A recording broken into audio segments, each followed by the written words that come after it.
আসসালামু আলাইকুম। আলহামদুলিল্লাহ আমি ভালো আছি। তো সোশ্যাল মিডিয়ার বন্ধুরা, আশা করি আপনারা সকলেই ভালো আছেন। হ্যাঁ, এই মুহূর্তে দেখতে পাচ্ছেন আমি আমাদের খুলনা জেলার খান জাহান আলী থানার বৈরাব নদীর পাড়ে দাঁড়িয়ে আছি। একেবারে চমৎকার একটি পরিবেশ, যেটি দেখেন জোয়ার লাগার সাথে সাথে এই যে দেখেন কলগেট বালি নিয়ে যাচ্ছে। আর এই যে দেখেন নৌকা, আজকে কিন্তু বাতাস আছে, আবহাওয়াটা একটু খারাপ, নৌকাটা কিন্তু প্রচণ্ড রকমের দোল খাচ্ছে। অবশ্য নদী যে অবস্থা, এটি রিস্ক নয়, টলার। আর তবে দোল খাচ্ছে যেটি, সেটি কিন্তু দুলছে। ভালো লাগছে না খারাপ লাগছে জানি না, আমার কিন্তু দেখতে ভালো লাগছে। কিন্তু যারা নৌকা আছে তারা ভয় পাচ্ছে কিনা সেটি বলতে পারবো না, তবে আমার মনে হয় ভয় পাচ্ছে না, এরা কন্টিনিউ নদী পার হয়।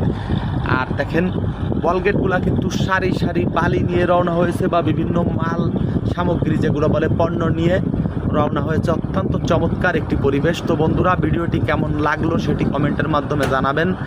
আর ভিডিওর মধ্যে ত্রুটি থেকে থাকলে সেটিও কমেন্টের মাধ্যমে জানাবেন। আমি কিন্তু সবসময় একটু নদী বা সবুজ গাছপালা পরিবেশ, গ্রাম, এগুলোর প্রতি একটু দুর্বল। দেখলে আমি আপনাদের কাছে শেয়ার করার চেষ্টা করি। বন্ধুরা, দেখতে পাচ্ছেন বলগেটগুলা মাল নিয়ে কিন্তু রওনা হয়েছে সারি সারিভাবে। নদীতে জোয়ার লাগার সাথে সাথে এরকম দৃশ্য। আর আমি সাধারণত এরকম পরিবেশগুলো সবসময় সচরাচর দেখে থাকি, কারণ আমার কাজের সাইডটা নদীর পাড়।